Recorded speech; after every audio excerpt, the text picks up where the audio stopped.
Hello दोस्तों, welcome back to my YouTube channel. आप सभी का एक बार फिर से चैनल पे स्वागत है। दोस्तों, आज का ये हमारा वीडियो है इंग्लिश ग्रामर से। इंग्लिश ग्रामर में आज हम लोग देखेंगे सिनोनिम से आने वाले क्वेश्चंस, और आज हम लोग समझेंगे कि किस तरह के क्वेश्चंस आते हैं इंग्लिश ग्रामर में सिनोनिम से आते हैं। तो दोस्तों, सबसे पहले मैं आपको सिनोनिम्स का मतलब बताता हूँ कि सिनोनिम्स का मतलब क्या होता है। तो जहाँ तक मुझे लगता है कि आप लोगों में से बहुत सारे लोग जानते होंगे कि सिनोनिम्स का मतलब क्या होता है। तो इसको हिंदी में कहा जाता है समानार्थक शब्द, यानी कि समान अर्थ वाले शब्द। तो दोस्तों, आज हम लोग इसी टॉपिक पे कुछ क्वेश्चन देखेंगे। ऑब्जेक्टिव वाले क्वेश्चंस हो गए जिनका इस साल के एग्जाम्स में आने की संभावना बहुत ज़्यादा है। और आप लोग यहाँ पे देख सकते हैं कि लास्ट ईयर के एग्जाम्स में बहुत सारे क्वेश्चन जो पूछे गए हैं सिनोनिम से, उनको हमने यहाँ पे शामिल किया है। तो वो इसलिए शामिल किया है कि उनका इस साल के एग्जाम्स में आने की संभावना काफ़ी ज़्यादा है, और वो लास्ट ईयर के एग्जाम्स में आते रहते हैं। यही क्वेश्चन से हम आते रहते हैं। तो चलिए हम लोग वीडियो स्टार्ट करते हैं और आज के हम लोग पहले क्वेश्चन की तरफ चलते हैं। तो दोस्तों, आज की इस वीडियो का हमारा पहला क्वेश्चन है, choose the correct synonym of perfume. तो यहाँ पे देखिए क्या है, परफ्यूम का सिनोनिम पूछा जा रहा है। तो आप में से बहुत सारे लोग जानते होंगे कि परफ्यूम का मतलब होता है खुशबू। तब हम लोग ऑप्शंस में देखेंगे कि इससे मिलता जुलता शब्द कौन सा है। तो इस क्वेश्चन के लिए ऑप्शंस है वे, सेंट, प्लेन एंड हंट। तो आप लोगों में से बहुत सारे लोग जानते भी होंगे कि परफ्यूम को सेंट भी कहा जाता है। तो ये सिनोनिम्स वर्ड हुआ, तो सही ऑप्शन हो जाएगा ऑप्शन नंबर बी। तो इसका एक और सिनोनिम मैं आपको बता देता हूँ कि एसेंस का मतलब भी खुशबू होता है। तो परफ्यूम का मतलब खुशबू, सेंट का मतलब खुशबू, और एसेंस का मतलब भी खुशबू। तो ये सारे सिनोनिम्स वर्ड्स हैं, आप लोग याद कर लीजिएगा। तो परफ्यूम के लिए सही सिनोनिम हो जाएगा ऑप्शन नंबर बी, सेंट। हम लोग इस पर टिक करते हैं और अगले क्वेश्चन की तरफ चलते हैं। तो दोस्तों, आज के इस वीडियो का हमारा अगला क्वेश्चन है, the bus came to an abrupt halt. तो इस क्वेश्चन का मतलब ये हो कि बस अचानक से एक हॉल्ट पे आ गई। एब्रप्ट का मतलब होता है अचानक। इस क्वेश्चन में यही पूछा जा रहा है कि choose the correct meaning of the underlined word. तो अंडरलाइन वर्ड यहाँ पे एब्रप्ट है, आप लोग यहाँ पे देख सकते हैं। तो इसका मतलब यही हुआ कि एब्रप्ट का सिनोनिम वर्ड हमें ढूंढना है। तो हम लोग ऑप्शन में देखेंगे, तो ऑप्शन है सडन, स्लो, फ्रेंडली, अनहरीड। यहाँ पे मैं आपको बता दूं कि सडन का मतलब ही अचानक होता है, इसलिए ऑप्शन नंबर ए सही होगा। हम लोग ऑप्शन नंबर ए पे टिक कर देते हैं और हम लोग चलते हैं अगले क्वेश्चन की तरफ।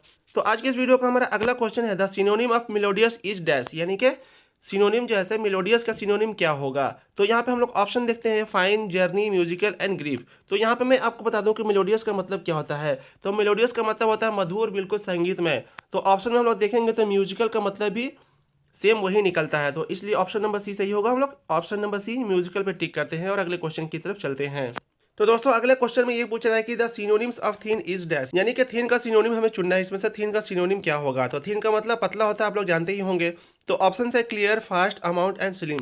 तो यहाँ पे आप लोग देख सकते हैं ऑप्शन नंबर डी में स्लिम है। स्लिम का मतलब भी पतला होता है। हम लोग कहते हैं ना कि वो बहुत ही स्लिम है, मतलब पतला दुबला है। तो थीन का सिनोनिम होगा स्लिम। हम लोग इस पे टिक करते हैं और अगले क्वेश्चन की तरफ चलते हैं। दोस्तों, अगला क्वेश्चन है, choose the correct synonyms of pardon. तो यहाँ पे पूछा जा रहा है कि पार्डन का सिनोनिम्स क्या है। तो पार्डन का मतलब होता है माफ करना, जिसे हम लोग आम बोलचाल की भाषा में भी यूज करते हैं, पार्डन मी प्लीज, यानी कि मुझे माफ कीजिए। तो हम लोग को यहाँ पे देखना है कि इससे मिलता जुलता वर्ड कौन सा होगा। तो जब हम ऑप्शन देखते हैं तो यहाँ ऑप्शन नंबर बी मिलता है फॉरगिव। फॉरगिव का मतलब भी होता है माफ करना, आप लोगों में से बहुत सारे लोग जानते भी होंगे। तो पार्डन का सही सिनोनिम होगा फॉरगिव। हम लोग इस पर टिक करते हैं और अगले क्वेश्चन की तरफ चलते हैं। तो दोस्तों, आज की इस वीडियो का हमारा अगला क्वेश्चन है, the synonym of robber dash. यानी कि रॉबर। रॉबर का मतलब क्या होता है, आप लोग में से बहुत सारे लोग जानते होंगे। तो रॉबर का मतलब होता है चोरी करना या डकैती करना। तो इसका सिनोनिम पूछा जा रहा है। तो हम लोग ऑप्शन में देखेंगे तो thief, people, guard and man. तो हमें यहाँ पे क्लियरली दिख रहा है कि रॉबर का मतलब होता है चोरी करना और थीफ का मतलब भी होता है चोर। तो दोनों सिनोनिम वर्ड है, यानी कि समान अर्थ वाले शब्द हैं। तो ऑप्शन नंबर ए सही होगा। हम लोग इसके साथ ही अगले क्वेश्चन की तरफ चलते हैं। तो दोस्तों, आज की इस वीडियो का हमारा अगला क्वेश्चन है, the synonym of gain is dash. यानी कि गेन का सिनोनिम क्या है, इस क्वेश्चन में यही पूछा जा रहा है। तो यहाँ पे मैं आपको बता दूं कि गेन का मतलब होता है प्राप्त करना, कुछ हासिल करना, कुछ फायदा हासिल करना। तो हम लोग देखेंगे यहाँ पे ऑप्शंस। तो ऑप्शन है इसके loss, profit, help and poor. तो इसका सही जवाब हो जाएगा option number B, profit. Profit का मतलब होता है लाभ, आप लोग जानते ही हैं। तो लाभ का मतलब होता है कुछ एक्स्ट्रा बेनिफिट जो हम लोगों को मिलता है, उसे हम लोग लाभ कहते हैं। तो गेन का सही सिनोनिम होगा प्रॉफिट। हम लोग ऑप्शन नंबर बी पर टिक करते हैं और अगले क्वेश्चन की तरफ चलते हैं। तो आज की इस वीडियो का हमारा अगला क्वेश्चन है, the synonym of general is dash. यानी कि जनरल का सिनोनिम पूछा जा रहा है। तो जनरल का मतलब होता है सामान्य, आम, आप लोग जानते ही होंगे। तो इसके लिए सही ऑप्शन क्या होगा। तो इसके लिए सही जवाब हो जाएगा option number C, normal. Normal का मतलब भी आप लोग जानते हैं कि नॉर्मल का मतलब होता है सामान्य और जनरल का मतलब भी होता है सामान्य। तो दोनों सिनोनिम वर्ड है। तो सही जवाब हो जाएगा ऑप्शन नंबर सी। इसके साथ ही हम लोग अगले क्वेश्चन की तरफ चलते हैं। तो दोस्तों, आज के इस वीडियो का हमारा अगला क्वेश्चन है, the synonym of hermit is dash. यानी कि हर्मिट शब्द एक है, उसका सिनोनिम क्या होता है। तो दोस्तों, यहाँ पे मैं आपको बता दूं कि हर्मिट का मतलब क्या होता है। थोड़ा सा ये हार्ड वर्ड है, आप लोग शायद इसके बारे में बहुत सारे लोग नहीं जानते होंगे। तो हर्मिट का मतलब होता है एकांतवासी या सन्यासी, जिसको हम लोग कह सकते हैं, जिसको एकांत एकांत में रहना पसंद होता है उसे हम लोग कहते हैं। तो अब हम लोग ऑप्शन देखेंगे, तो ऑप्शन है इसके robber, thief, monk and priest. तो प्रीस्ट का मतलब पुजारी होता है, आप लोग जानते हो, जो कि मंदिर में रहता है, तो ये वाला ऑप्शन सही नहीं होगा। मॉन्क और प्रीस्ट में कन्फ्यूज होने वाली बात है। मॉन्क और प्रीस्ट में बहुत सारे लोग कंफ्यूज हो जाते हैं, वो इसलिए क्योंकि इसका प्रीस्ट का मतलब पुजारी होता है और मॉन्क का मतलब सन्यासी होता है। तो चूंकि पुजारी मंदिर में रहता है, वो बहुत सारे लोगों के बीच में रहता है, और सन्यासी जो होता है वो बिल्कुल एकांत में रहता है, अकेले में रहना पसंद करता है, इसलिए हर्मिट का सही सिनोनिम होगा वो मॉन्क होगा। तो इसके लिए ऑप्शन नंबर सी सही होगा, मॉन्क। हम लोग इस पे टिक करते हैं और अगले क्वेश्चन की तरफ चलते हैं।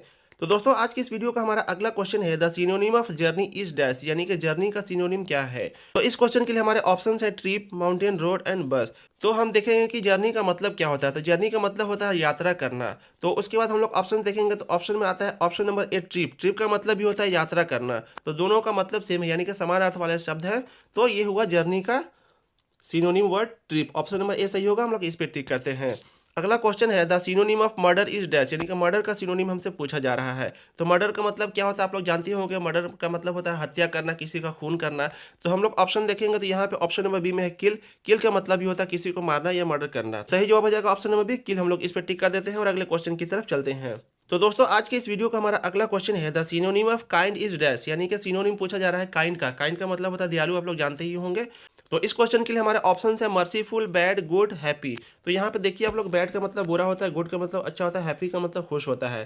तो ये काइंड का बिल्कुल भी सिनोनिम नहीं होगा। तो अब हम लोग देखते हैं ऑप्शन नंबर ए में जो है मर्सीफुल। मर्सीफुल का मतलब भी होता है दयालुता से भरा हुआ, यानी कि दयालुता, दया से भरा हुआ। तो इसलिए सही जो हो जाएगा option number A, merciful. Kind का सिनोनिम क्या होगा, तो मर्सीफुल होगा। हम लोग ए पे टिक करते हैं और अगले क्वेश्चन की तरफ चलते हैं। तो दोस्तों आज के इस वीडियो का हमारा अगला क्वेश्चन है, the synonym of opaque is dash, यानी कि ओपेक एक वर्ड है, इसका सिनोनिम वर्ड हमें चुनना है। इसका मतलब क्या होता है सबसे पहले हम लोग जान लेते हैं।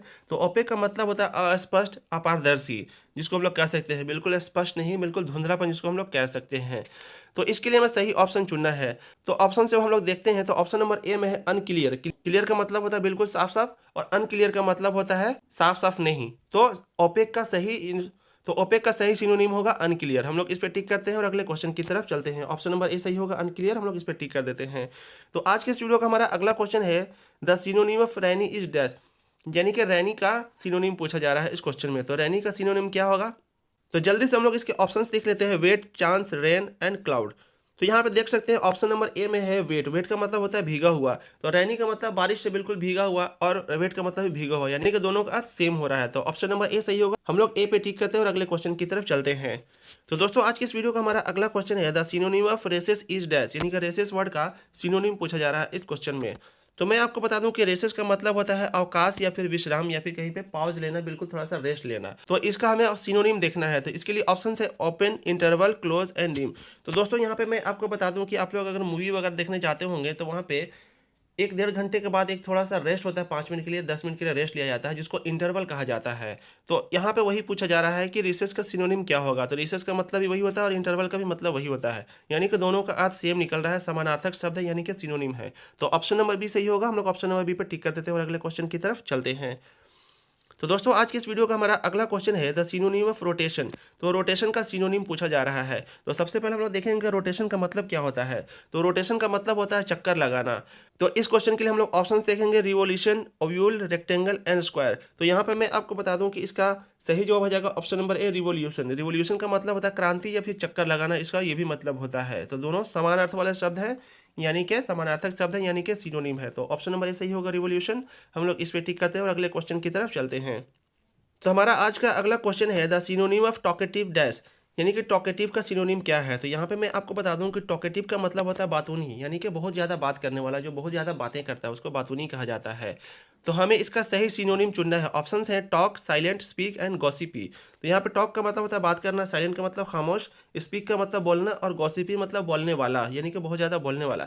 आप लोग में से बहुत सारे लोग जानते होंगे गॉसिप एक वर्ड होता है, यानी कि गॉसिप का मतलब होता है बातचीत करना, या फिर किसी की चुगली करना भी कहा जाता है, यानी कि बातें करना। इसका मतलब होगा, मेन अर्थ होगा इसके यहाँ पे बातें करना। तो टॉकेटिव का सही सिनोनिम होगा ऑप्शन नंबर डी, गॉसिपी। हम लोग गॉसिपी पे टिक करते हैं और अगले क्वेश्चन की तरफ चलते हैं। आज का हमारा अगला क्वेश्चन है the synonym of vacant is dash, यानी कि वैकेंट का सिनोनिम क्या होगा। क्वेश्चन में यही पूछा जा रहा है। तो दोस्तों यहाँ पे मैं आपको बता दूं कि वैकेंट का मतलब होता है खाली। तो अब हमें यह देखना है कि ऑप्शन में कौन सा वर्ड इससे मैच कर रहा है। तो ऑप्शन है एम्प्टी, फुल, हार्ड, सॉफ्ट। तो आप लोग जानते होंगे कि एम्प्टी का मतलब भी होता है खाली, तो वैकेंट का मतलब खाली और एम्प्टी का मतलब खाली, यानी कि दोनों का अर्थ सेम है, यानी कि समानार्थक है, यानी कि सिनोनिम है। तो क्या होगा, ऑप्शन नंबर ए सही होगा। हम लोग ऑप्शन नंबर ए पे टिक कर देते हैं। आज के इस वीडियो का हमारा लास्ट क्वेश्चन है question number 20 the synonym of jest dash. तो जेस्ट का सिनोनिम पूछा जा रहा है। तो दोस्तों यहाँ पे मैं आपको बता दूं कि जेस्ट का मतलब होता है आकर्षक। तो हमें इसका सिनोनिम यानी कि समान अर्थ वाला शब्द को चुनना है। तो ऑप्शन है इसके charm, dead, bless and good. तो आप लोगों में से बहुत सारे लोग जानते होंगे कि चार्म का मतलब भी आकर्षक होता है, बहुत ही ज्यादा अच्छा दिखने वाला होता है। जेस्ट का सही सिनोनिम वर्ड हो जाएगा ऑप्शन नंबर ए, चार्म। हम लोग इस पे टिक कर देते हैं। तो दोस्तों आज के इस वीडियो में हमने इंग्लिश ग्रामर सिनोनिम से आने वाले काफी ज्यादा इंपॉर्टेंट क्वेश्चंस को लिया था। उम्मीद है आप लोगों का आज का वीडियो अच्छा लगा होगा, पसंद आया होगा। अगर दोस्तों आप लोगों को वीडियो पसंद आया तो वीडियो को एक लाइक कर दीजिए, एक प्यारा सा कमेंट कर दीजिए और अपने दोस्तों के साथ शेयर कर दीजिए। दोस्तों यहाँ तक वीडियो देखने के लिए आपका बहुत बहुत धन्यवाद। हम आपसे मिलेंगे अगले वीडियो में, तब तक के लिए धन्यवाद। जय हिंद।